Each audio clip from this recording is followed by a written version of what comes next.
स्वागत है जी एक और फिर आप सब ਦਾ ਅੱਜ ਦੇ ਰਿਲੀਜੀਅਸ ਸੈਗਮੈਂਟ ਵਿੱਚ। ਪਿਛਲੇ ਕੁਝ ਹਫ਼ਤਿਆਂ ਤੋਂ ਅਸੀਂ ਤੁਹਾਡੇ ਨਾਲ ਸਾਂਝ ਪਾ ਰਹੇ ਹਾਂ 9ਵੇਂ ਮਹੱਲੇ ਦੇ ਸ਼ਲੋਕ ਦੀ ਵਿਆਖਿਆ ਲੈ ਕੇ ਹਾਜ਼ਰ ਹੁੰਦੇ ਨੇ ਭਾਈ ਸਾਹਿਬ ਭਾਈ ਬਲਜੀਤ ਸਿੰਘ ਜੀ ਤਲਵਨ। ਆਓ ਅੱਜ 23ਵੇਂ ਸ਼ਲੋਕ ਵਿੱਚ ਗੁਰੂ ਸਾਹਿਬ ਸਾਨੂੰ ਕੀ ਉਪਦੇਸ਼ ਕਰਦੇ ਨੇ ਉਸ ਬਾਰੇ ਜਾਣਕਾਰੀ ਲੈਣੇ ਆ ਭਾਈ ਸਾਹਿਬ ਤੋਂ। ਜੀ ਆਇਆਂ ਨੂੰ ਜੀ। ਵਾਹਿਗੁਰੂ ਜੀ ਕਾ ਖਾਲਸਾ ਵਾਹਿਗੁਰੂ ਜੀ ਕੀ ਫਤਿਹ। ਹੁਣ ਤੱਕ ਜੋ ਬਾਣੀ ਵਿੱਚ ਅਸੀਂ ਪੜ੍ਹਿਆ ਉਸ ਵਿੱਚ ਗੁਰੂ ਸਾਹਿਬ ਜੋ ਮਾਨ ਮੋਹ ਦੀ ਗੱਲ ਕਰ ਰਹੇ ਨੇ, ਅਹੰਕਾਰ ਦੀ ਗੱਲ ਕੀਤੀ, ਉਸ ਨੂੰ ਤਿਆਗਣ ਦੀ ਗੱਲ ਕੀਤੀ। ਸੋ ਬਾਣੀ ਵਿੱਚ ਹਰ ਥਾਈਂ ਇਹਨਾਂ ਚੀਜ਼ਾਂ ਉੱਤੇ ਸਟ੍ਰੈਸ ਕੀਤਾ ਗਿਆ, ਬਲਕਿ ਹਰ ਇੱਕ ਧਰਮ ਵਿੱਚ ਹੀ ਅਸੀਂ ਦੇਖਦੇ ਹਾਂ ਕਿ ਇਹੀ ਕਿਹਾ ਕਿ ਦੈਵੀ ਗੁਣ ਜਿਹੜੇ ਨੇ ਇਹਨਾਂ ਨੂੰ ਤੁਸੀਂ ਅਪਣਾਓ। ਅੱਜ ਜਦੋਂ ਅਸੀਂ ਆਪਣੇ ਸਮਾਜ ਦੀ ਗੱਲ ਕਰਨੇ ਤਾਂ ਸਿੱਖ ਧਰਮ ਦੇ ਵਿੱਚ ਇੱਕ ਚੀਜ਼ ਬੜੀ ਪ੍ਰਚਲਿਤ ਜੋ ਹੋ ਰਹੀ ਹੈ ਕਿ ਇਹਨਾਂ ਚੀਜ਼ਾਂ ਦੇ ਉੱਤੇ ਬਹੁਤਾ ਜ਼ੋਰ ਨਹੀਂ ਦਿੱਤਾ ਜਾਂਦਾ, ਜਦ ਕਿ ਕਈ ਵਾਰੀ ਇਹ ਚੀਜ਼ ਧਿਆਨ ਨੂੰ ਮੈਨੂੰ ਮਿਲਦੀ ਹੈ, ਸੁਣਨ ਨੂੰ ਵੀ ਮਿਲਦੀ ਹੈ, ਵੇਖਣ ਨੂੰ ਵੀ ਮਿਲਦੀ ਹੈ ਕਿ ਜ਼ਿਆਦਾਤਰ ਸਿਮਰਨ ਦੇ ਉੱਤੇ ਬਹੁਤ ਜ਼ੋਰ ਦਿੱਤਾ ਜਾਂਦਾ ਹੈ ਕਿ ਰੱਬ ਨੂੰ ਯਾਦ ਕਰੋ, ਅਤੇ ਰੱਬ ਨੂੰ ਯਾਦ ਕਰਨ ਦੇ ਵੱਖਰੇ ਵੱਖਰੇ ਤਰੀਕੇ ਜਿਹੜੇ ਨੇ ਉਹ ਆ ਜਾਂਦੇ ਨੇ। ਜੋ ਹੁਣ ਤੱਕ ਅਸੀਂ 22 ਸ਼ਲੋਕ ਜੋ ਅਸੀਂ ਸਰਵਣ ਕੀਤੇ ਨੇ ਉਹਦੇ ਵਿੱਚ ਤਾਂ ਇਹੀ ਚੀਜ਼ ਆ ਰਹੀ, ਗੁਰੂ ਸਾਹਿਬ ਤੁਹਾਨੂੰ ਰੋਜ਼ਮਰਾ ਜ਼ਿੰਦਗੀ ਵਿੱਚ ਉਹ ਚੀਜ਼ਾਂ ਨੂੰ ਗ੍ਰਹਿਣ ਕਰਕੇ ਕਿਵੇਂ ਆਪਣੀ ਜੀਵਨ ਜਾਂਚ ਚਲਾਉਣੀ ਹੈ ਉਹ ਲੱਗ ਰਿਹਾ ਹੈਗਾ। ਤਾਂ ਰੱਬ ਦੀ ਪ੍ਰਾਪਤੀ ਤੇ ਰੱਬ ਨੂੰ ਸਿਮਰਨ, ਇਹ ਚੀਜ਼ਾਂ ਵਿੱਚ ਕਈ ਵਾਰੀ ਅਸੀਂ ਬਹੁਤ ਕਨਫਿਊਜ਼ ਹੋਈ ਜਾ ਰਹੇ ਹਾਂ। ਤਾਂ ਚਾਹਾਂਗੇ ਕਿ ਅੱਜ ਸ਼ੁਰੂਆਤ ਕਰੀਏ ਕਿ ਜਿਹੜਾ ਇਹ ਵੀ ਇੱਕ ਟ੍ਰੈਂਡ ਚੱਲ ਪਿਆ ਹੈਗਾ ਕਿ ਕੁਝ ਹੋਰ ਕਰਨ ਦੀ ਲੋੜ ਨਹੀਂ, ਸਿਰਫ ਉਸ ਨੂੰ ਧਿਆਈ ਜਾਓ। ਹੁਣ 24 ਘੰਟੇ ਤੇ ਰੱਬ ਨੂੰ ਧਿਆਇਆ ਨਹੀਂ ਜਾ ਸਕਦਾ, ਜਿਸ ਤਰ੍ਹਾਂ ਤੁਸੀਂ ਵੀ ਜ਼ਿਕਰ ਕੀਤਾ ਸੀ, ਲੇਕਿਨ ਜੇਕਰ ਉਹ ਗੁਣ ਸਾਡੇ ਆ ਕੇ ਬੈਠ ਜਾਣ ਜੀਵਨ ਵਿੱਚ ਤਾਂ ਆਟੋਮੈਟਿਕਲੀ ਸਾਡਾ ਰਸਤਾ ਜਿਹੜਾ ਉਹ ਸਹੀ ਹੋ ਜਾਏਗਾ। ਹੁਣ ਜੇ ਆਪਾਂ ਸਟੀਅਰਿੰਗ ਵੀਲ ਹੀ ਲੈ ਲੈਂਦੇ ਹਾਂ, ਹੁਣ ਸਟੀਅਰਿੰਗ ਵੀਲ ਇੱਕ ਕਮਾਂਡ ਕਰਦਾ ਤੁਹਾਡੀ ਗੱਡੀ ਨੂੰ, ਜਿਸ ਪਾਸੇ ਮਰਜ਼ੀ ਲੈ ਜਾਓ। ਇਸੇ ਤਰੀਕੇ ਨਾਲ ਮਨ ਵੀ ਜੋ ਹੈ ਉਹ ਸਾਨੂੰ ਹਰ ਪਾਸੇ ਲੈ ਜਾਂਦਾ ਹੈ। ਤਾਂ ਜੇਕਰ ਅਸੀਂ ਮਨ ਨੂੰ ਕੰਟਰੋਲ ਕਰ ਲਾਂਗੇ ਤੇ ਸਟੀਅਰਿੰਗ ਵੀਲ ਨੂੰ ਕੰਟਰੋਲ ਕਰ ਲਈ ਤਾਂ ਆਟੋਮੈਟਿਕਲੀ ਗੱਡੀ ਵੀ ਜਿਹੜੀ ਹੈ ਉਹ ਕੰਟਰੋਲ ਵਿੱਚ ਆ ਜਾਏਗੀ। ਇਸ ਸੰਬੰਧ ਵਿੱਚ ਦੱਸੋ ਤੁਸੀਂ ਥੋੜ੍ਹਾ ਜਿਹਾ ਕਿ ਤੁਸੀਂ ਕਿਉਂਕਿ ਗੁਰਦੁਆਰਿਆਂ ਵਿੱਚ ਵਿਚਰਦੇ ਹੋ, ਲੋਕਾਂ ਨਾਲ ਵੀ ਗੱਲਬਾਤ ਹੁੰਦੀ ਹੈ, ਤੁਹਾਡੇ ਹਿਸਾਬ ਨਾਲ ਕਿੱਥੇ ਅਸੀਂ ਥੋੜ੍ਹਾ ਜਿਹਾ ਕੁਝ ਸਾਨੂੰ ਕੋਈ ਪ੍ਰੋਬਲਮ ਆ ਰਹੀ ਹੈ ਜਾਂ ਚੈਲੰਜ ਫੇਸ ਕਰ ਰਹੇ ਹਾਂ ਜਿਸ ਉੱਤੇ ਕੰਮ ਕਰਨ ਦੀ ਲੋੜ ਹੈਗੀ। ਪਿਛਲੇ ਕੁਝ ਕੁ ਸਾਲਾਂ ਤੋਂ ਮੈਂ ਇਸ ਖਿੱਤੇ ਦੇ ਨਾਲ ਜੁੜਿਆ ਹੋਇਆ ਜੀ, ਅਤੇ ਮੈਨੂੰ ਕੁਝ ਇਹੋ ਜਿਹੇ ਲੋਕ ਮਿਲੇ ਨੇ ਜਿਹੜੇ ਹੁਣ ਜਿਵੇਂ ਆਪਾਂ ਸਿਮਰਨ ਦੀ ਗੱਲ ਕਰਦੇ ਹਾਂ ਜੀ, ਤੇ ਕੁਝ ਲੋਕ ਐਸੇ ਨੇ ਜਿਹੜੇ ਸਿਰਫ ਇਸ ਗੱਲ ਤੇ ਜ਼ੋਰ ਦਿੰਦੇ ਨੇ ਕਿ ਜੀ ਬਾਣੀ ਪੜ੍ਹਨੀ ਚਾਹੀਦੀ ਹੈ, ਸਿਮਰਨ ਨਹੀਂ ਕਰਨਾ ਚਾਹੀਦਾ ਜੀ। ਕੁਝ ਲੋਕ ਸਿਰਫ ਇਸ ਗੱਲ ਤੇ ਜ਼ੋਰ ਦਿੰਦੇ ਨੇ ਕਿ ਇਕੱਲਾ ਸਿਮਰਨ ਕਰਨਾ ਚਾਹੀਦਾ ਜੀ। ਕੁਝ ਲੋਕ ਐਸੇ ਵੀ ਹੈਗੇ ਨੇ ਜਿਹੜੇ ਕਹਿੰਦੇ ਬਾਣੀ ਨਹੀਂ ਪੜ੍ਹਨੀ ਚਾਹੀਦੀ, ਸਿਮਰਨ ਨਹੀਂ ਕਰਨਾ ਚਾਹੀਦਾ, ਸਾਨੂੰ ਸਿਰਫ ਸੇਵਾ ਕਰਨੀ ਚਾਹੀਦੀ ਹੈ। ਠੀਕ ਹੈ। ਤੇ ਹੁਣ ਇਹ ਤਿੰਨ ਤਰ੍ਹਾਂ ਦੇ ਲੋਕ ਸਾਡੇ ਅੰਦਰ ਪੈਦਾ ਹੋਏ। ਇੱਕ ਕਹਿੰਦੇ ਆ ਜੀ ਸਿਮਰਨ ਕਰੋ ਜੀ, ਇੱਕ ਕਹਿੰਦੇ ਜੀ ਬਾਣੀ ਪੜ੍ਹੋ, ਇੱਕ ਕਹਿੰਦੇ ਜੀ ਸਿਰਫ ਸੇਵਾ ਕਰੋ। ਠੀਕ। ਤੇ ਇੱਕ ਹੋਰ ਵੀ ਬੰਦੇ ਹੈਗੇ ਨੇ ਜਿਹੜੇ ਕਹਿੰਦੇ ਨੇ ਜੀ ਮਨ ਸਾਫ਼ ਰੱਖੋ, ਬਾਕੀ ਸਭ ਕੁਝ ਮਨ ਸਾਫ਼ ਕਰਨਾ ਚਾਹੀਦਾ, ਬਸ ਹੋਰ ਕੁਝ ਨਹੀਂ ਕਰਨਾ ਚਾਹੀਦਾ। ਸੋ ਇੱਕ ਤਰਕ ਦੇ ਆਧਾਰ ਤੇ ਗੱਲ ਕਰ ਰਹੇ ਨੇ, ਇੱਕ ਬਿਲਕੁਲ ਅੰਨੀ ਸ਼ਰਧਾ ਦੇ ਆਧਾਰ ਤੇ ਗੱਲ ਕਰ ਰਹੇ ਨੇ। ਤੇ ਹੁਣ ਗੱਲ ਇਹ ਹੈ ਵੀ ਆਪਾਂ ਕਿੱਥੋਂ ਸੇਧ ਲਈਏ। ਬਿਲਕੁਲ, ਕਿਉਂਕਿ ਜਿਨ੍ਹਾਂ ਨੇ ਸਾਨੂੰ ਸੇਧ ਦੇਣੀ ਹੈ ਉਹੀ ਸਾਨੂੰ ਕੁਮਾਰ ਕਨਫਿਊਜ਼ਨ ਵਿੱਚ ਆਮ ਸਿੱਖ ਜ਼ਿਆਦਾ ਪੈ ਜਾਂਦਾ ਹੈ। ਬਿਲਕੁਲ, ਜਿਨ੍ਹਾਂ ਨੇ ਸਾਨੂੰ ਸਹੀ ਰਾਹ ਦੱਸਣਾ ਹੈ ਉਹੀ ਆਪ ਰਸਤੇ ਤੇ ਪਏ ਹੋਣੇ। ਜਿਵੇਂ ਕਬੀਰ ਸਾਹਿਬ ਕਹਿੰਦੇ ਵੀ ਆਪਣੇ ਹੱਥ ਦੀਵੇ ਹੱਥ ਰੱਖਿਆ ਹੋਇਆ, ਦੀਵਾ ਆਪਣੇ ਹੱਥ 'ਚ ਪਕੜਿਆ ਤੇ ਆਪ ਹੀ ਖੂਹ ਵਿੱਚ ਡਿੱਗ ਰਹੇ ਨੇ ਜੀ। ਅੱਜ ਹਾਲਤ ਸਾਡੀ ਇਹ ਵੀ ਸਾਡੇ ਕੋਲ ਗੁਰਬਾਣੀ ਰੂਪ ਦੀਵਾ ਹੈ, ਪਰ ਅਸੀਂ ਉਸ ਦੀਵੇ ਤੋਂ ਰੋਸ਼ਨੀ ਲੈਣ ਦੀ ਬਜਾਏ, ਚਾਨਣ ਲੈਣ ਦੀ ਬਜਾਏ ਅਸੀਂ ਫਿਰ ਵੀ ਹਨੇਰੇ 'ਚ ਡਿੱਗ ਰਹੇ ਹਾਂ ਜੀ, ਅਸੀਂ ਖੱਡੇ 'ਚ ਡਿੱਗ ਰਹੇ ਹਾਂ। ਤੇ ਗੁਰੂ ਸਾਹਿਬ ਸਾਨੂੰ ਸਮਝਾ ਰਹੇ ਨੇ ਇਹਨਾਂ ਸ਼ਲੋਕਾਂ ਵਿੱਚ, ਜੋ ਆਪਾਂ ਹੁਣ ਤੱਕ ਸਮਝਿਆ ਉਹ ਗੱਲ ਇਹ ਗੁਰੂ ਸਾਹਿਬ ਸਮਝਾ ਰਹੇ ਨੇ ਕਿ ਸਿਮਰਨ ਪ੍ਰਮਾਤਮਾ ਦਾ ਕਰਨਾ ਕਿਵੇਂ। ਹੁਣ ਪਹਿਲੇ ਸ਼ਲੋਕ ਵਿੱਚ ਹੀ ਆਪਾਂ ਸਮਝਿਆ ਕਿ ਕਿਵੇਂ ਸਮਝਣਾ, ਜੈਸੇ ਜਲ ਕੋ ਮੀਨ, ਵੀ ਜਿਵੇਂ ਮਛਲੀ, ਹੁਣ ਮਛਲੀ ਉਸ ਪਾਣੀ ਨੂੰ ਸਿਮਰਦੀ ਥੋੜ੍ਹੀ ਰਹਿੰਦੀ ਹੈ, ਮਛਲੀ ਦੀ ਪਾਣੀ ਦੇ ਨਾਲ ਇਹੋ ਜਿਹਾ ਅਟੈਚਮੈਂਟ ਹੈ, ਇਹੋ ਜਿਹੀ ਪ੍ਰੀਤ ਹੈ ਕਿ ਉਹ ਮਰਨ ਤੋਂ ਬਾਅਦ ਵੀ ਪਾਣੀ ਦੇ ਨਾਲ ਹੀ ਜੁੜੀ ਰਹਿੰਦੀ। ਤੇ ਗੁਰੂ ਸਾਹਿਬ ਸਾਨੂੰ ਇਹੀ ਗੱਲ ਸਮਝਾਉਂਦੇ ਨੇ ਕਿ ਜਿਵੇਂ ਮਛਲੀ ਦਾ ਪਾਣੀ ਦੇ ਨਾਲ ਪਿਆਰ ਹੈ, ਜਿਵੇਂ ਮਛਲੀ ਪਾਣੀ ਨੂੰ ਸਿਮਰਦੀ ਹੈ, ਬੰਦੇ ਨੂੰ ਇਸ ਢੰਗ ਨਾਲ ਪਰਮਾਤਮਾ ਨੂੰ ਸਿਮਰਨਾ ਚਾਹੀਦਾ ਜੀ। ਇਸ ਢੰਗ ਨਾਲ ਉਸ ਪਰਮੇਸ਼ਰ ਦੀ, ਉਸ ਪਰਮਾਤਮਾ ਦੀ ਆਰਾਧਨਾ ਕਰਨੀ ਚਾਹੀਦੀ। ਕਿ ਸਿਮਰਨ ਤੋਂ ਭਾਵ ਸਿਰਫ ਇਹ ਨਹੀਂ ਹੈ ਕਿ ਮੈਂ ਸਿਰਫ ਵਾਹਿਗੁਰੂ ਵਾਹਿਗੁਰੂ ਕਰ ਲਿਆ ਤੇ ਕਾਫੀ ਹੈ। ਪਰਮਾਤਮਾ ਦਾ ਨਾਮ ਜਪਣਾ ਕੋਈ ਮਾੜਾ ਕੰਮ ਨਹੀਂ ਹੈ, ਪਰ ਕੀ ਉਹ ਵਾਹਿਗੁਰੂ ਵਾਹਿਗੁਰੂ ਜਪਣ ਨਾਲ ਉਹ ਗੁਣ ਜੇਕਰ ਸਾਡੇ ਜੀਵਨ ਵਿੱਚ ਆਧਾਰ ਬਣ ਰਹੇ ਨੇ ਤਾਂ ਬਹੁਤ ਵਧੀਆ ਗੱਲ ਹੈ, ਵੱਧ ਤੋਂ ਵੱਧ ਕਰਨਾ ਚਾਹੀਦਾ। ਪਰ ਜੇਕਰ ਸਿਰਫ ਉਹ ਜ਼ਬਾਨ ਤੱਕ ਹੀ ਸੀਮਤ ਰਹਿ ਰਿਹਾ ਹੈ ਤਾਂ ਉਹ ਸਾਨੂੰ ਸੋਚਣਾ ਪਏਗਾ ਕਿ ਕਿੱਥੇ ਅਸੀਂ ਖਲੋਤੇ। ਬਿਲਕੁਲ, ਇਸ ਗੱਲ ਨੂੰ ਅੱਜ ਸਮਝਣ ਲਈ ਸਾਨੂੰ ਬਹੁਤ ਯਤਨ ਕਰਨ ਦੀ ਜ਼ਰੂਰਤ ਹੈ ਕਿ ਅਸੀਂ ਸਮਝ ਸਕੀਏ ਕਿ ਅਸਲ ਵਿੱਚ ਸਿਮਰਨ ਹੈ ਕੀ ਹੈ। ਰਾਈਟ। ਹੁਣ ਕਈ ਵਿਧੀਆਂ ਵੀ ਦੱਸੀਆਂ ਜਾਂਦੀਆਂ ਨੇ ਕਿ ਜੀ ਸਾਹ ਤਾਂ ਚੜਾ ਕੇ ਵਾਹੇ ਕਹੋ, ਥੱਲੇ ਕਹੋਗੇ ਗੁਰੂ ਕਹੋ, ਤੇ ਇਸ ਤਰ੍ਹਾਂ ਦੇ ਢੰਗ ਵੀ ਦੱਸੇ ਜਾਂਦੇ ਨੇ।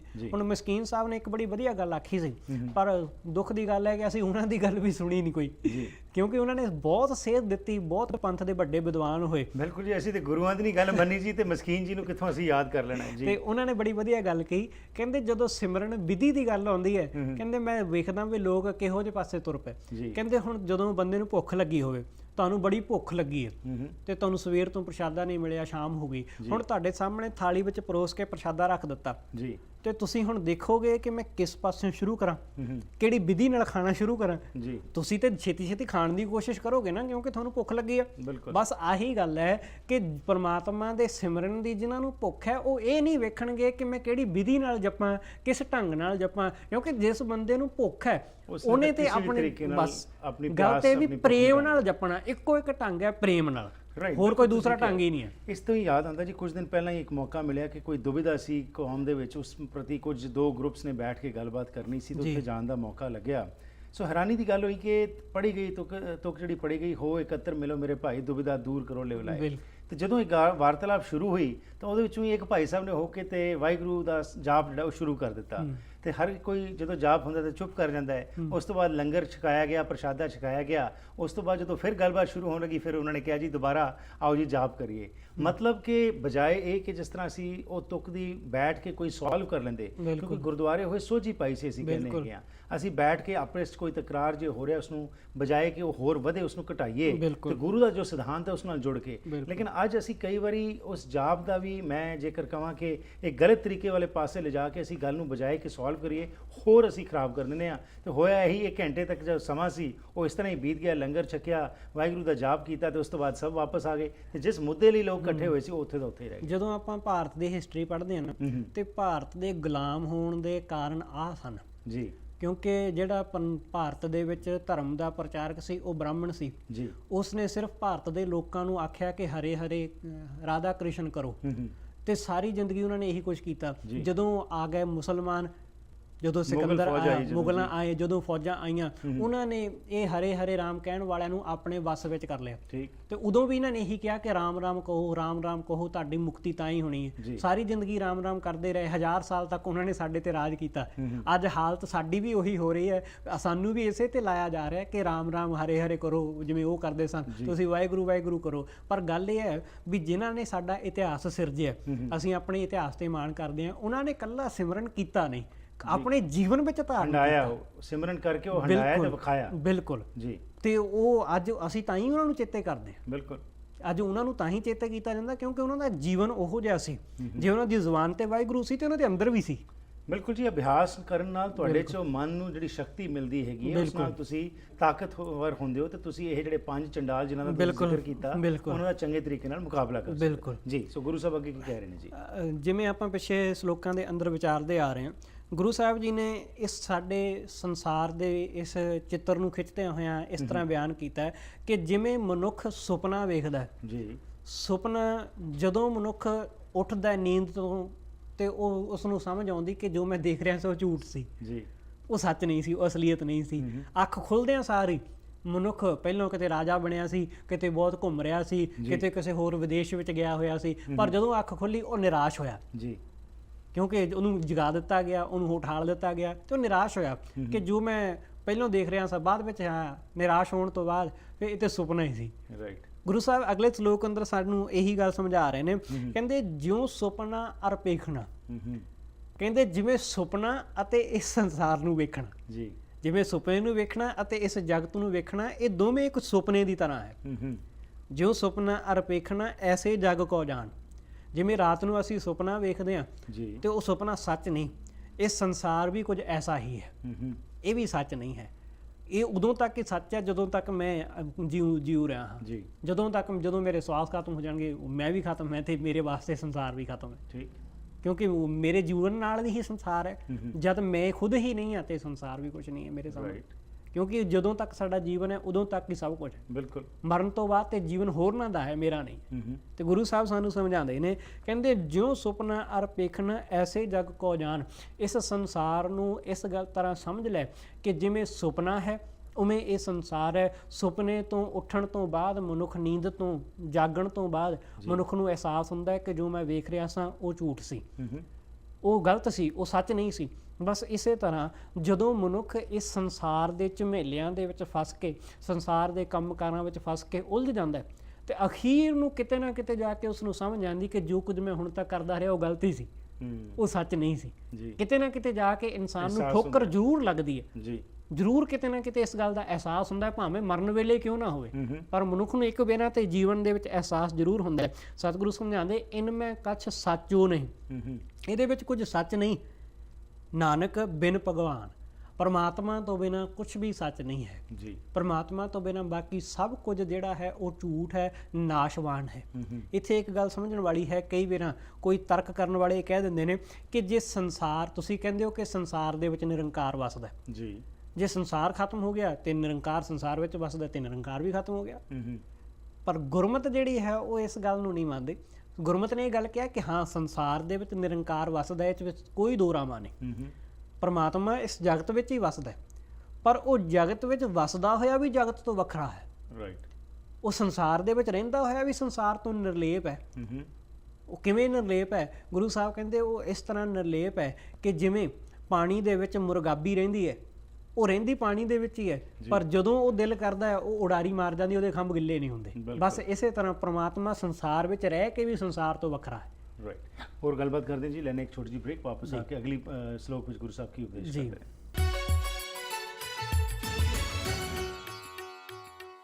तो ब्रेक तो बाद जी एक बार फिर करना आप सब का हार्दिक स्वागत है। आओ ਤੁਹਾਨੂੰ ਮੁੜ ਤੋਂ ਜੋੜਦੇ ਹਾਂ 9ਵੇਂ ਮਹੱਲੇ ਦੇ ਸ਼ਲੋਕ ਵਿੱਚ ਗੁਰੂ ਸਾਹਿਬ ਸਾਨੂੰ ਕੀ ਉਪਦੇਸ਼ ਕਰ ਰਹੇ ਨੇ ਜੀ ਭਾਈ ਸਾਹਿਬ। ਜਿਵੇਂ ਆਪਾਂ ਪਿਛਲੇ ਸ਼ਲੋਕ ਦੇ ਵਿੱਚ ਸਮਝਿਆ ਕਿ ਗੁਰੂ ਸਾਹਿਬ ਸਮਝਾਉਂਦੇ ਨੇ ਕਿ ਇਹ ਸੰਸਾਰ ਜਿਹੜਾ ਹੈ ਇੱਕ ਸੁਪਨੇ ਦੀ ਤਰ੍ਹਾਂ ਹੈ ਜੀ। ਪਰ ਜਿਵੇਂ ਮਨੁੱਖ ਸੁਪਨੇ ਦੇ ਵਿੱਚ ਵਿਚਰਦਾ ਹੈ, ਕਦੇ ਕਿਤੇ ਘੁੰਮਦਾ ਹੈ, ਕਦੇ ਕਿਤੇ ਘੁੰਮਦਾ ਹੈ, ਉਸੇ ਤਰ੍ਹਾਂ ਮਨੁੱਖ ਦੀ ਹਾਲਤ ਜਿਹੜੀ ਹੈ ਉਹ ਇਸ ਜੀਵਨ ਦੇ ਵਿੱਚ ਵੀ ਹੈ। ਰਾਈਟ।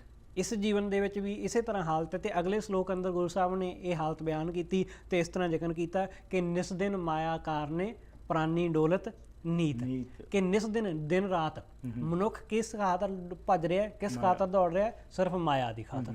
ਮਾਇਆ ਦੀ ਖਾਤਰ, ਕੋਈ ਪੈਸਾ ਕਮਾਉਣ ਦੀ ਖਾਤਰ ਦੌੜ ਰਿਹਾ, ਕੋਈ ਵਿਕਾਰ ਕਮਾਉਣ ਦੀ ਖਾਤਰ ਦੌੜ ਰਿਹਾ, ਕੋਈ ਕਿਸੇ ਪਾਸੇ ਲੱਗਿਆ, ਕੋਈ ਕਿਸੇ ਪਾਸੇ। ਹਰ ਇੱਕ ਮਨੁੱਖ ਜਿਹੜਾ ਹੈ ਉਹ ਦੌੜ ਭੱਜ ਦੇ ਵਿੱਚ ਪਿਆ ਹੈ ਜੀ। ਇਹਦਾ ਮਤਲਬ ਇਹ ਨਹੀਂ ਹੈ ਕਿ ਮਨੁੱਖ ਨੂੰ ਆਪਣੀ ਕਿਰਤ ਕਰਨੀ ਚਾਹੀਦੀ। ਇਹਦਾ ਮਤਲਬ ਇਹ ਹੈ ਕਿ ਮਨੁੱਖ ਜਿਹੜਾ ਹੈ ਉਹ ਕਿਵੇਂ ਉਲਝ ਚੁੱਕਾ ਹੈ, ਬਿਨਾਂ ਸਮਝ ਤੋਂ ਨਸ ਭੱਜ ਕਰ ਰਿਹਾ ਹੈ ਕਿ ਐਂਡ ਰਿਜ਼ਲਟ ਕੀ ਉਹਨੂੰ ਨਹੀਂ ਸਮਝ ਰਿਹਾ ਹੈ। ਮਨੁੱਖ ਲਗਾਤਾਰ ਦੌੜ ਭੱਜ ਕਰਦਾ ਹੈ। ਤੇ ਗੁਰੂ ਸਾਹਿਬ ਜੀ ਨੇ ਇਸ ਦਾ ਜ਼ਿਕਰ ਕੀਤਾ ਹੈ। ਇਹ ਰਵਿਦਾਸ ਜੀ ਦਾ ਵਚਨ ਹੈ। ਭਗਤ ਰਵਿਦਾਸ ਜੀ ਕਹਿੰਦੇ ਨੇ, ਕਹਿੰਦੇ ਮਾਟੀ ਕੋ ਪੁੱਤਰਾ ਕੈਸੇ ਨਚਤ ਹੈ, ਕਹਿੰਦੇ ਕਿਵੇਂ ਇਹ ਨੱਚਦਾ ਹੈ, ਮਿੱਟੀ ਦਾ ਪੁਤਲਾ ਇਹ ਸਰੀਰ, ਇਹ ਮਨੁੱਖ ਕਿਵੇਂ ਦੌੜ ਰਿਹਾ। ਕਹਿੰਦੇ ਦੇਖੈ ਸੁਣੈ ਬੋਲੇ, ਕਹਿੰਦੇ ਦੌੜਿਓ ਫਿਰਦਾ ਹੈ, ਇਹ ਦੌੜਿਆ ਫਿਰਦੇ। ਬਿਲਕੁਲ, ਜਬ ਕੁਛ ਮਿਲੇ थे तब गर्व ਕਹਿੰਦੇ ਜਬ ਕਛ ਪਾਵਤ ਤਬ ਗਰਵ ਕਰਤਾ ਹੈ, ਮਾਇਆ ਗਈ ਤਬ ਰੋਵਣ ਲੱਗਦਾ ਹੈ। ਜਦੋਂ ਕੁਝ ਪਾ ਲੈਂਦਾ ਹੈ ਉਦੋਂ ਤੇ ਖੁਸ਼ ਹੁੰਦਾ ਹੈ, ਤੇ ਜਦੋਂ ਕੋਈ ਘਾਟਾ ਪੈ ਜਾਂਦਾ ਹੈ ਕਿਤੇ ਫਿਰ ਉਦੋਂ ਦੁਖੀ ਹੁੰਦਾ ਹੈ। ਇਹ ਹਾਲਤ ਸਤਿਗੁਰੂ ਬਿਆਨ ਕਰਦੇ ਨੇ। ਕਹਿੰਦੇ ਨਿਸ ਦਿਨ ਮਾਇਆ ਕਾਰਨੇ ਪ੍ਰਾਨੀ ਡੋਲਤ ਨੀਤ, ਮਨੁੱਖ ਆਪਣੇ ਈਮਾਨ ਤੋਂ ਵੀ ਡੋਲ ਜਾਂਦਾ ਹੈ ਜੀ। ਆਪਣਾ ਈਮਾਨ ਜੋ ਹੈ ਆਪਣੇ ਧਰਮ ਤੋਂ ਵੀ ਡੋਲ ਜਾਂਦਾ ਹੈ, ਕਿਉਂਕਿ ਮਾਇਆ ਦੇ ਵਿੱਚ ਫਸਿਆ ਹੋਇਆ ਮਨੁੱਖ ਜਿਹੜਾ ਹੈ। ਕਿਉਂਕਿ ਇਸ ਸੰਸਾਰ ਦੇ ਵਿੱਚ ਜੇ ਆਪਾਂ ਦੇਖੀਏ ਤੇ ਬਾਹਰ ਦੀ ਦੁਨੀਆ ਦਾ ਜਿਹੜਾ ਰੱਬ ਹੈ ਨਾ ਉਹ ਪੈਸਾ ਹੈ ਜੀ, ਬਾਹਰ ਦੀ ਦੁਨੀਆ ਦਾ। ਤੇ ਜੇ ਧਰਮ ਦੀ ਅੰਦਰ ਦੀ ਦੁਨੀਆ ਦੀ ਗੱਲ ਕਰੀਏ ਤੇ ਅੰਦਰ ਦੀ ਦੁਨੀਆ ਦਾ ਰੱਬ ਜਿਹੜਾ ਉਹ ਪ੍ਰਮਾਤਮਾ ਹੈ। ਕੋਈ ਸ਼ੱਕ ਨਹੀਂ ਜੀ। ਲੇਕਿਨ ਅੱਜ ਧਰਮੀ ਲੋਕ ਹੀ ਜਿਹੜੇ ਹੈਗੇ ਨੇ, ਲੋਕਾਂ ਦੇ ਹੱਕ ਮਾਰਨੇ, ਲੋਕਾਂ ਨੂੰ ਪੈਸਾ ਨਾ ਦੇਣਾ, ਇਹ ਸਾਰੀਆਂ ਚੀਜ਼ਾਂ ਅਸੀਂ ਦੇਖਦੇ ਹਾਂ ਸਾਡੇ ਸਾਹਮਣੇ। ਇਹ ਐਸਾ ਇਹ ਆਮ ਵਾਪਰਦਾ। ਤੇ ਗੁਰੂ ਸਾਹਿਬ ਜੋ ਸਾਨੂੰ ਸਮਝਾ ਰਹੇ ਨੇ ਕਿ ਅੱਜ ਸੰਸਾਰ ਦੇ ਵਿੱਚ ਜੇ ਪੈਸੇ ਦੇ ਵੱਲ ਜ਼ਿਆਦਾ ਜ਼ੋਰ ਦਿੱਤਾ ਜਾ ਰਿਹਾ, ਪਰ ਪੈਸਾ ਕੱਲਾ ਪੈਸਾ ਮਾਇਆ ਦਾ ਰੂਪ ਨਹੀਂ ਹੈ ਜੀ। ਵੀ ਹੋਰ ਵੀ ਬਹੁਤ ਸਾਰੀਆਂ ਚੀਜ਼ਾਂ ਨੇ, ਕੱਲਾ ਪੈਸੇ ਨੂੰ ਆਪਾਂ ਮਾਇਆ ਨਹੀਂ ਕਹਿ ਸਕਦੇ, ਪਰ ਸਾਰੀ ਦੁਨੀਆ ਜਿਹੜੀ ਹੈ ਉਹ ਪੈਸੇ ਨੂੰ ਹੀ ਰੱਬ ਸਮਝ ਬੈਠੀ ਹੈ। ਰਾਈਟ। ਤੇ ਇਸ ਕਰਕੇ ਅੱਜ ਪੈਸੇ ਨਾਲ ਹੀ ਹਰ ਇੱਕ ਚੀਜ਼ ਦੁਨੀਆ ਦੀ ਖਰੀਦੀ ਜਾ ਸਕਦੀ ਹੈ। ਹਰ ਇੱਕ ਚੀਜ਼ ਆਪਾਂ ਪੈਸੇ ਨਾਲ ਹੀ ਖਰੀਦ ਰਹੇ ਹਾਂ ਜੀ। ਪੈਸਾ ਸਾਡੇ ਜੀਵਨ ਦੇ ਵਿੱਚ ਬਹੁਤ ਜ਼ਰੂਰੀ ਹੈ, ਪਰ ਜ਼ਰੂਰੀ ਤੇ ਹੈ, ਪਰ ਇਹ ਗੱਲ ਨਹੀਂ ਹੈ ਕਿ ਇਹੀ ਸਾਡੇ ਜੀਵਨ ਦਾ ਅਸਲ ਸਾਥੀ ਹੈ ਜੀ। ਕਿਉਂਕਿ ਇਸ ਤੋਂ ਇਲਾਵਾ ਇਹਦੇ ਨਾਲ ਸਾਡਾ ਸਰੀਰਕ ਜੀਵਨ ਸੁਖੀ ਹੋਵੇਗਾ, ਸਾਡਾ ਆਤਮਿਕ ਜੀਵਨ, ਸਾਡਾ ਮਾਨਸਿਕ ਜੀਵਨ ਇਹਦੇ ਨਾਲ ਕਦੇ ਵੀ ਸੁਖੀ ਨਹੀਂ ਹੋਵੇਗਾ ਜੀ। ਤੇ ਗੁਰੂ ਸਾਹਿਬ ਸਾਨੂੰ ਇਹੀ ਗੱਲ ਸਮਝਾ ਰਹੇ ਨੇ। ਕਹਿੰਦੇ ਮਨੁੱਖ ਸਿਰਫ ਪੈਸੇ ਦੀ ਖਾਤਰ ਲਗਾਤਾਰ ਦੌੜ ਭੱਜ ਕਰ ਰਿਹਾ, ਲਗਾਤਾਰ ਲੱਗਿਆ ਹੋਇਆ, ਪਰ ਪ੍ਰਾਪਤ ਕੀ ਹੋ ਰਿਹਾ? ਕੁਝ ਵੀ ਨਹੀਂ ਜੀ। ਰਿਜ਼ਲਟ ਕੀ ਨਿਕਲ ਰਿਹਾ? ਕੁਝ ਵੀ ਨਹੀਂ। ਸਗੋਂ ਉਨਾ ਜ਼ਿਆਦਾ ਮਨੁੱਖ ਦੁਖੀ ਹੋ ਰਿਹਾ, ਉਨਾ ਡਿਪਰੈਸ਼ਨ ਦੇ ਵਿੱਚ ਹੈ, ਉਨੀ ਜ਼ਿਆਦਾ ਟੈਨਸ਼ਨਾਂ ਨੇ ਤੇ ਉਹ ਖਤਮ ਨਹੀਂ ਹੋ ਰਹੀਆਂ। ਤੇ ਗੁਰੂ ਸਾਹਿਬ ਨੇ ਦੋ ਇਨਸਾਨਾਂ ਦਾ ਜ਼ਿਕਰ ਕੀਤਾ ਹੈ। ਇੱਕ ਉਹ ਜਿਹਦੇ ਕੋਲ ਬਿਲਕੁਲ ਪੈਸਾ ਨਹੀਂ ਹੈ, ਜਿਹੜਾ ਗਰੀਬ ਹੈ, ਜਿਹੜਾ ਗਰੀਬੀ ਦੀ ਦਰ ਤੋਂ ਵੀ ਹੇਠਾਂ ਜੀਵਨ ਬਤੀਤ ਕਰਦਾ ਹੈ। ਇੱਕ ਉਹ ਹੈ ਜਿਹਦੇ ਕੋਲ ਬਹੁਤ ਜ਼ਿਆਦਾ ਪੈਸਾ ਹੈ, ਪਰ ਦੋਵੇਂ ਦੁਖੀ ਨੇ। ਗੁਰੂ ਸਾਹਿਬ ਜ਼ਿਕਰ ਕਰਦੇ ਨੇ, ਕਹਿੰਦੇ ਜਿਸ ਗ੍ਰਹਿ ਬਹੁਤੀ ਤਿਸੇ ਗ੍ਰਹਿ ਚਿੰਤਾ, ਜਿਹਦੇ ਕੋਲ ਬਹੁਤ ਜ਼ਿਆਦੀ ਮਾਇਆ ਹੈ ਉਹਦੇ ਘਰ ਵੀ ਚਿੰਤਾ ਹੈ। ਜਿਸ ਗ੍ਰਹਿ ਥੋੜੀ ਸੋ ਫਿਰੇ ਭਰਮੰਤਾ, ਜਿਹਦੇ ਕੋਲ ਥੋੜੀ ਹੈ ਉਹ ਵੀ ਦੁਖੀ ਹੈ, ਜਿਹਦੇ ਕੋਲ ਬਹੁਤੀ ਹੈ ਉਹ ਵੀ ਦੁਖੀ ਹੈ। ਪਰ ਇਹਨਾਂ ਦੋਵਾਂ ਤੋਂ ਜਿਹੜਾ ਨਿਆਰਾ ਹੈ, ਕਹਿੰਦੇ ਦੋਹਾਂ ਵਿਵਸਥਾ ਤੇ ਜੋ ਮੁਕਤਾ ਸੋਈ ਸੁਹੇਲਾ ਭਾਲੀ ਹੈ, ਜਿਹੜਾ ਇਹਨਾਂ ਦੋਵਾਂ ਤੋਂ ਮੁਕਤ ਹੈ ਉਹ ਸੁਖੀ ਹੈ। ਠੀਕ, ਜਿਹੜਾ ਇਹਨਾਂ ਦੋਵਾਂ ਤੋਂ ਨਿਆਰਾ ਹੈ। ਤੇ ਗੁਰੂ ਸਾਹਿਬ ਸਾਨੂੰ ਸਮਝਾਉਂਦੇ ਨੇ, ਕਹਿੰਦੇ ਇਸ ਸੰਸਾਰ ਦੇ ਵਿੱਚ ਭਟਕਣਾ ਜਿਹੜੀ ਹੈ ਹਰ ਇੱਕ ਨੂੰ ਲੱਗੀ, ਤੇ ਜਿਨ੍ਹਾਂ ਦੀ ਖਾਤਰ ਅਸੀਂ ਭਟਕ ਰਹੇ ਹਾਂ, ਤਿੰਨ ਚੀਜ਼ਾਂ, ਤਨ, ਧਨ ਤੇ ਮਨ। ਹੁਣ ਇਹ ਤਿੰਨੇ ਹਮੇਸ਼ਾ ਨਹੀਂ ਰਹਿੰਦੀਆਂ। ਭਗਤ ਧੰਨਾ ਜੀ ਦਾ ਵਚਨ ਹੈ, ਕਹਿੰਦੇ ਭ੍ਰਮਤ ਫਿਰਤ ਬਹੁਤ ਜਨਮ ਬਿਲਾਨੇ, ਤਨ ਮਨ ਧਨ ਨਹੀਂ ਧੀਰੇ। ਕਹਿੰਦੇ ਤਿੰਨੇ ਨਹੀਂ ਟਿਕਦੇ, ਬੰਦਾ ਜਨਮਾਂ ਤੋਂ ਭਟਕਦਾ ਆ ਰਿਹਾ। ਬੜੇ ਲੰਬੇ ਸਮੇਂ ਤੋਂ ਅਸੀਂ ਭਟਕ ਰਹੇ ਹਾਂ, ਪਿਛਲੇ ਕਈ ਸਾਲਾਂ ਤੋਂ, ਬਚਪਨ ਤੋਂ ਲੈ ਕੇ ਹੁਣ ਤੱਕ ਭਟਕ ਹੀ ਰਹੇ ਹਾਂ। ਪਰ ਕੀ ਸਾਡੇ ਮਨ ਨੂੰ ਸੰਤੁਸ਼ਟੀ ਮਿਲ ਗਈ? ਕੀ ਸਾਡਾ ਤਨ ਟਿਕ ਗਿਆ? ਨਹੀਂ, ਕੁਝ ਵੀ ਨਹੀਂ ਪ੍ਰਾਪਤ ਹੋਇਆ। ਕਹਿੰਦੇ ਤਿੰਨੇ ਚੀਜ਼ਾਂ ਨਹੀਂ ਟਿਕਦੀਆਂ, ਬੰਦਾ ਇਹਨਾਂ ਨੂੰ ਹੀ ਹਾਸਲ ਕਰਨ ਤੇ ਇਹਨਾਂ ਨੂੰ ਹੀ ਖੁਸ਼ ਕਰਨ ਤੇ ਲੱਗਿਆ ਹੋਇਆ। ਤੇ ਗੁਰੂ ਸਾਹਿਬ ਸਮਝਾ ਰਹੇ, ਕਹਿੰਦੇ ਨਿਸਦਿਨ ਮਾਇਆ ਕਾਰਨੇ ਪ੍ਰਾਨੀ ਡੋਲਤ ਨੀਤ। ਪ੍ਰਾਨੀ ਡੋਲ ਰਿਹਾ, ਕੋਟਨ ਮੈਂ ਨਾਨਕ ਕਹੂ ਨਾਰਾਇਣ ਜਿਹ ਚੀਤ। ਕਰੋੜਾਂ ਦੇ ਵਿੱਚੋਂ ਕੋਈ ਇੱਕ ਅੱਧਾ ਹੈ ਜਿਸ ਮਨੁੱਖ ਦੇ ਮਨ ਦੇ ਵਿੱਚ ਨਾਰਾਇਣ ਪਰਮਾਤਮਾ ਵਸਦਾ, ਨਹੀਂ ਤੇ ਬਾਕੀ ਸਾਰਿਆਂ ਦੇ ਮਨ ਅੰਦਰ ਮਾਇਆ ਫਸੀ ਹੋਈ ਹੈ। ਜਿਵੇਂ ਗੁਰੂ ਸਾਹਿਬ ਅੱਗੇ ਜ਼ਿਕਰ ਕਰਨਗੇ ਕਿ ਮਨ ਮਾਇਆ ਵਿੱਚ ਫਸ ਰਹੇ ਹੋ, ਕਿ ਹਰ ਇੱਕ ਮਨੁੱਖ ਦੇ ਮਨ ਅੰਦਰ ਮਾਇਆ ਹੈ। ਹਰ ਇੱਕ ਮਨੁੱਖ ਦੇ ਮਨ ਅੰਦਰ ਲਾਲਸਾ ਹੈ, ਵਿਕਾਰਾਂ ਦੀ, ਕਾਮ ਦੀ, ਹੋਰ ਵਾਸ਼ਨਾਵਾਂ ਦੀ। ਮਨੁੱਖ ਦੀਆਂ ਅੱਖਾਂ ਵਿੱਚ ਵਾਸ਼ਨਾਵਾਂ ਹੈ, ਵਿਕਾਰ ਨੇ, ਔਗਣ ਨੇ, ਪਰ ਪਰਮਾਤਮਾ ਜਿਹੜਾ ਹੈ ਉਹ ਮਨੁੱਖ ਦੇ ਅੰਦਰ ਨਹੀਂ ਹੈ। ਉਹ ਕਿਹਦੇ ਕੋਲ ਹੈ? ਸਤਿਗੁਰੂ ਕਹਿੰਦੇ ਕਿਸੇ ਇੱਕ ਅੱਧੇ ਬਿਰਲੇ ਬੰਦੇ ਕੋਲ ਹੈ।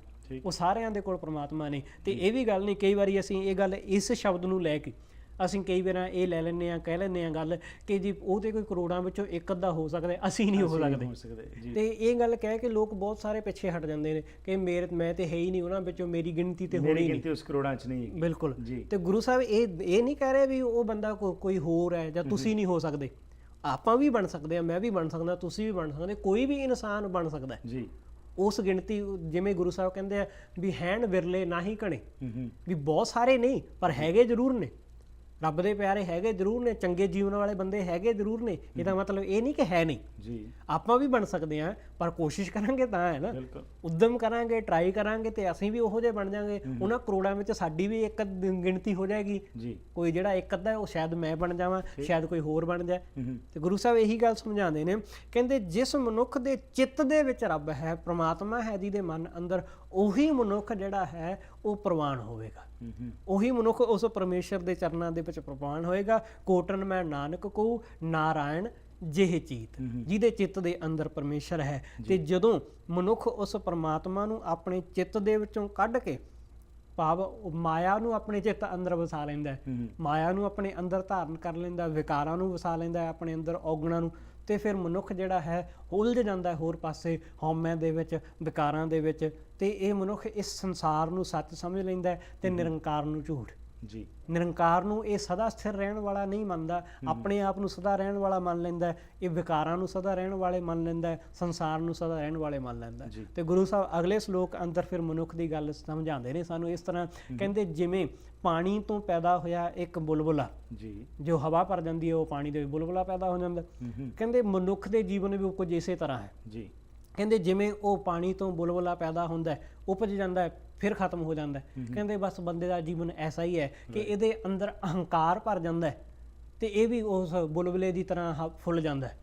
ਜਦੋਂ ਜਬ ਕਛ ਪਾਵ ਤਬ ਗਰਭ ਕਰਤਾ ਹੋਏ ਵਾਲੀ ਬਾਤ ਬਣ ਜਾਂਦੀ ਕਿ ਹਉਮੈ ਆ ਜਾਂਦੀ ਹੈ ਜੀਵਨ ਦੇ ਅੰਦਰ। ਸਤਿਗੁਰੂ ਕਹਿੰਦੇ ਜੈਸੇ ਜਲ ਤੇ ਬੁੱਧ ਬੁੱਧਾ ਉਪਜੈ ਬਿਨ ਸੈਨੀਤ। ਜਿਵੇਂ ਪਾਣੀ ਦੇ ਵਿੱਚ ਬੁਲਬੁਲਾ ਪੈਦਾ ਹੁੰਦਾ, ਉਪਜਦਾ ਹੈ ਤੇ ਫਿਰ ਖਤਮ ਹੋ ਜਾਂਦਾ ਹੈ। ਕਹਿੰਦੇ ਇਸੇ ਤਰ੍ਹਾਂ ਇਹ ਸੰਸਾਰ ਦੀ ਰਚਨਾ ਹੈ ਜਿਹਨੂੰ ਬੰਦਾ ਸੱਚ ਜਾਣਦਾ। ਇਸੇ ਤਰ੍ਹਾਂ ਇਹ ਸੰਸਾਰ ਹੈ ਜਿਹਨੂੰ ਅਸੀਂ ਸੱਚ ਸਮਝਦੇ ਹਾਂ ਤੇ ਇਹ ਵਿਨਾਸ਼ ਹੋ ਜਾਂਦਾ ਹੈ, ਖਤਮ ਹੋ ਜਾਂਦਾ ਹੈ, ਪਰ ਮਨੁੱਖ ਨੂੰ ਇਸ ਗੱਲ ਦੀ ਸਮਝ ਨਹੀਂ। ਅਸੀਂ ਇਹ ਗੱਲ ਆਮ ਸੁਣਦੇ ਜ਼ਰੂਰ ਹਾਂ ਸਾਇੰਟਿਸਟ ਦੇ ਕੋਲੋਂ, ਵਿਗਿਆਨੀਆਂ ਦੇ ਕੋਲੋਂ, ਕਿ ਇਹ ਸੰਸਾਰ ਪਹਿਲਾਂ ਵੀ ਬਣਿਆ ਸੀ ਤੇ ਬਾਅਦ ਵਿੱਚ ਇਹ ਧਰਤੀ ਕਿਵੇਂ ਹੋਂਦ ਵਿੱਚ ਆਈ, ਇਹ ਜਗਤ ਕਿਵੇਂ ਹੋਂਦ ਵਿੱਚ ਆਇਆ। ਤੇ ਹੁਣ ਅਸੀਂ ਇਹ ਵੀ ਸੁਣ ਰਹੇ ਹਾਂ ਕਿ ਆਪਣੇ ਵਿਨਾਸ਼ ਵੱਲ ਨੂੰ ਵੱਧ ਰਿਹਾ, ਇਹ ਬਲੈਕ ਹੋਲ ਵੱਲ ਨੂੰ ਜਾ ਰਿਹਾ, ਇਹ ਸੰਸਾਰ ਖਤਮ ਹੋਣ ਵੱਲ ਨੂੰ ਜਾ ਰਿਹਾ। ਤੇ ਗੁਰੂ ਸਾਹਿਬ ਸਮਝਾਉਂਦੇ ਨੇ, ਕਹਿੰਦੇ ਸੱਚ ਨਹੀਂ ਹੈ। ਜਗ ਰਚਨਾ ਤੈਸੇ ਰਚੀ, ਜਿਵੇਂ ਉਹ ਪਾਣੀ ਦਾ ਬੁਲਬੁਲਾ ਹੈ ਉਹ ਖਤਮ ਹੋ ਜਾਂਦਾ ਹੈ ਫਿਰ ਉਹ ਪੈਦਾ ਹੋ ਜਾਂਦਾ ਹੈ, ਇਸੇ ਤਰ੍ਹਾਂ ਪ੍ਰਮਾਤਮਾ ਦੀ ਰਚਨਾ ਹੈ ਕਿ ਇਹ ਪੈਦਾ ਹੁੰਦੀ ਹੈ ਫਿਰ ਖਤਮ ਹੋ ਜਾਂਦੀ ਹੈ। ਜਗ ਰਚਨਾ ਤੈਸੇ ਰਚੀ ਕਹੋ ਨਾਨਕ ਸੁਨ ਮੀਤ। ਹੇ ਮੀਤ, ਹੇ ਮਿੱਤਰ, ਸੁਣ ਕਿ ਉਸ ਪ੍ਰਮਾਤਮਾ ਦੀ ਰਚਨਾ ਐਸੀ ਹੈ ਕਿ ਇਹ ਹਮੇਸ਼ਾ ਰਹਿਣ ਵਾਲੀ ਨਹੀਂ, ਇਹ ਸਦਾ ਰਹਿਣ ਵਾਲੀ ਨਹੀਂ, ਇਹ ਸੱਚ ਨਹੀਂ ਹੈ। ਤੇ ਇਸ ਗੱਲ ਨੂੰ ਚੰਗੀ ਤਰ੍ਹਾਂ ਆਪਣੇ ਜੀਵਨ ਵਿੱਚ ਸਮਝ ਲੈ। ਗੁਰੂ ਸਾਹਿਬ ਕਹਿੰਦੇ ਮਨੁੱਖ ਨੂੰ ਇਸ ਗੱਲ ਦਾ ਅਹਿਸਾਸ ਹੀ ਨਹੀਂ, ਪ੍ਰਾਣੀ ਕਛੂ ਨਾ ਚੇਤੇ, ਕਹਿੰਦੇ ਕੁਝ ਵੀ ਨਹੀਂ ਚੇਤਦਾ, ਉਹ ਸਮਝਦਾ ਹੀ ਨਹੀਂ। ਫਸਿਆ ਕਿਵੇਂ ਹੈ? ਮਦ ਮਾਇਆ ਕੇ ਅੰਦਰ। ਇਹ ਮਾਇਆ ਦੇ ਮੱਧ ਵਿੱਚ, ਮਾਇਆ ਦੇ ਨਸ਼ੇ ਦੇ ਵਿੱਚ ਇੰਨਾ ਕੁ ਗਲਤਾਨ ਹੋਇਆ ਕਿ ਉਹਨੂੰ ਹੋਰ ਕੁਝ ਸੁੱਝਦਾ ਹੀ ਨਹੀਂ ਹੈ ਉਹਦੀ, ਕਿਉਂਕਿ ਸਾਡੀ ਸੋਚ, ਸਾਡੀ ਸਮਝ ਉੱਥੇ ਕੀ ਟਿਕੀ ਹੋਈ, ਸਾਡਾ ਦਾਇਰਾ ਉਨਾ ਕੁ ਹੈ ਕਿ ਉੱਥੇ ਕੀ ਅਸੀਂ ਟਿਕੇ ਹੋਏ ਹਾਂ ਕਿ ਅਸੀਂ ਸਮਝਦੇ ਹਾਂ ਕਿ ਇਹੀ ਸਭ ਕੁਝ ਹੈ ਜੀ, ਪਰ ਉਸ ਤੋਂ ਪਰੇ ਬਹੁਤ ਕੁਝ ਪਿਆ ਹੈ ਜਿਸ ਦੀ ਸਮਝ ਸਾਨੂੰ ਨਹੀਂ। ਸਤਿਗੁਰੂ ਕਹਿੰਦੇ ਪ੍ਰਾਨੀ ਕਛੂ ਨਾ ਚੇਤਈ, ਮਦ ਮਾਇਆ ਕੈ ਅੰਧ, ਕਹੋ ਨਾਨਕ ਬਿਨ ਹਰ ਭਜਨ ਪਰਤ ਤਾਹੇ ਜਮ ਫੰਦ। ਕਹਿੰਦੇ ਫਿਰ ਪ੍ਰਮਾਤਮਾ ਦੇ ਭਜਨ ਤੋਂ ਬਿਨਾਂ, ਉਹਦੀ ਸਿਫਤ ਸਲਾਹ ਤੋਂ ਬਿਨਾਂ ਮਨੁੱਖ ਦੇ ਜੋ ਮਨ ਨੂੰ ਉਹ ਫਾਹੀ ਪੈ ਜਾਂਦੀ ਜੰਮ ਦੀ, ਜੰਮ ਦਾ ਫੰਦ ਮਨੁੱਖ ਦੇ ਗਲ ਨੂੰ ਪੈ ਜਾਂਦਾ। ਕਾਮ ਕ੍ਰੋਧ ਜਿਹੜੇ ਨੇ ਉਹ ਮਨੁੱਖ ਨੂੰ ਆਤਮਿਕ ਮੌਤ ਤੇ ਮਾਰ ਦਿੰਦੇ ਨੇ। ਠੀਕ, ਆਤਮਿਕ ਤੌਰ ਤੇ ਮਨੁੱਖ ਹਮੇਸ਼ਾ ਵਾਸਤੇ ਮਰ ਜਾਂਦਾ ਹੈ। ਸਰੀਰ ਕਰਕੇ ਤੇ ਅਸੀਂ ਮਰਨਾ ਹੀ ਹੈ, ਪਰ ਅਸੀਂ ਜ਼ਮੀਰ ਕਰਕੇ ਵੀ ਮਰ ਜਾਂਦੇ ਹਾਂ ਜਦੋਂ ਅਸੀਂ ਆਪਣੇ ਅੰਦਰ ਔਗਣਾਂ ਨੂੰ ਵਸਾ ਲੈਂਦੇ ਹਾਂ ਅਤੇ ਆਪਣੀ ਅਣਖ ਗਵਾ ਲੈਂਦੇ ਹਾਂ। ਤੇ ਇਹ ਗੱਲ ਸਤਿਗੁਰੂ ਇਸ ਸ਼ਲੋਕ ਅੰਦਰ ਸਾਨੂੰ ਸਮਝਾ ਰਹੇ ਨੇ ਕਿ ਪ੍ਰਮਾਤਮਾ ਨੂੰ ਸਿਮਰ ਕੇ ਇਸ ਰਚਨਾ ਨੂੰ ਸਮਝ ਲੈ ਕਿ ਇਹ ਝੂਠ ਹੈ। ਹਾਂ, ਇਹ ਗੱਲ ਹੈ ਕਿ ਉਹ ਵਸਦਾ ਇਹਦੇ ਵਿੱਚ ਹੀ ਹੈ, ਤੇ ਇਸ ਰਚਨਾ ਦੇ ਖਤਮ ਹੋਣ ਨਾਲ ਉਹ ਰਚਨਹਾਰ ਖਤਮ ਨਹੀਂ ਹੋ ਜਾਂਦਾ। ਰਾਈਟ। ਸੋ ਹੁਣ ਸਵਾਲ ਆਉਂਦਾ ਜੀ ਕਿ ਜੇਕਰ ਹਰ ਇੱਕ ਕੋਈ ਸੁੱਖ ਚਾਹੁੰਦਾ ਹੈਗਾ ਤੇ ਸੁੱਖ ਦੀ ਪ੍ਰਾਪਤੀ ਕਿਵੇਂ ਪਾ ਸਕਦੇ ਹਾਂ ਅਸੀਂ ਜੀ? ਉਹਦੇ ਵਿੱਚ ਗੁਰੂ ਸਾਹਿਬ ਕੀ ਕਹਿੰਦੇ ਨੇ ਅਗਲੇ ਸ਼ਲੋਕ ਦੇ ਵਿੱਚ? ਗੁਰੂ ਸਾਹਿਬ ਸਾਨੂੰ ਸਮਝਾਉਂਦੇ ਨੇ, ਕਹਿੰਦੇ ਸੁੱਖ ਦੀ ਭਾਲ ਤੇ ਹਰ ਇੱਕ ਇਨਸਾਨ ਕਰ ਰਿਹਾ, ਹਰ ਇੱਕ ਚਾਹੁੰਦਾ ਕਿ ਮੈਨੂੰ ਸੁੱਖ ਮਿਲੇ ਜੀ। ਕੋਈ ਵੀ ਇਨਸਾਨ ਐਸਾ ਨਹੀਂ ਹੈ ਕਿ ਮੈਂ ਦੁਖੀ ਹੋਵਾਂ ਜਾਂ ਮੈਨੂੰ ਕਦੇ ਦੁੱਖ ਮਿਲੇ। ਹਰ ਇੱਕ ਬੰਦਾ ਚਾਹੁੰਦਾ ਕਿ ਮੈਂ ਸੁੱਖ ਪ੍ਰਾਪਤ ਕਰਾਂ ਜੀ। ਤੇ ਗੁਰੂ ਸਾਹਿਬ ਕਹਿੰਦੇ ਨੇ ਕਿ ਸੁਖੀ ਹੋ ਸਕਦਾ ਇਨਸਾਨ, ਪਰ ਅਸੀਂ ਕਿਹਦੇ ਵਿੱਚੋਂ ਸੁੱਖ ਸਮਝਦੇ ਹਾਂ? ਅਸੀਂ ਸੁੱਖ ਸਮਝਦੇ ਹਾਂ ਕਿ ਸ਼ਾਇਦ ਪੈਸੇ ਵਿੱਚ ਸੁੱਖ ਹੈ, ਸ਼ਾਇਦ ਔਲਾਦ ਵਿੱਚ ਸੁੱਖ ਹੈ, ਸ਼ਾਇਦ ਚੰਗੀਆਂ ਸੁੱਖ ਸਹੂਲਤਾਂ ਦੇ ਵਿੱਚ ਸੁੱਖ ਹੈ, ਪਰ ਇਹਨਾਂ ਸਾਰਿਆਂ ਨੂੰ ਹਾਸਲ ਕਰਕੇ ਵੀ ਬੰਦਾ ਸੁਖੀ ਨਹੀਂ ਹੋ ਪਾਉਂਦਾ। ਸੋ ਇਸੇ ਕਰਕੇ ਜੋ ਸੁੱਖ ਕੋ ਚਾਹੇ ਸਦਾ ਸ਼ਰਨ ਰਾਮ ਕੀ। ਹਾਂ, ਅਗਲੇ ਸ਼ਲੋਕ ਅੰਦਰ ਸਤਿਗੁਰੂ ਇਹੀ ਗੱਲ ਸਮਝਾ ਰਹੇ ਨੇ ਕਿ ਜੇ ਸੁੱਖ ਚਾਹੁੰਦਾ ਹੈ ਇਨਸਾਨ ਤੇ ਫਿਰ ਉਸ ਨੂੰ ਕੀ ਕਰਨਾ ਚਾਹੀਦਾ ਹੈ? ਪਰਮਾਤਮਾ ਦੀ ਸ਼ਰਨ ਲੈਣੀ ਚਾਹੀਦੀ ਹੈ, ਕਿਉਂਕਿ ਉਹਦੇ ਕੋਲੋਂ ਹੀ ਆਤਮਿਕ ਸੁੱਖ ਪ੍ਰਾਪਤ ਹੋਣਾ ਹੈ।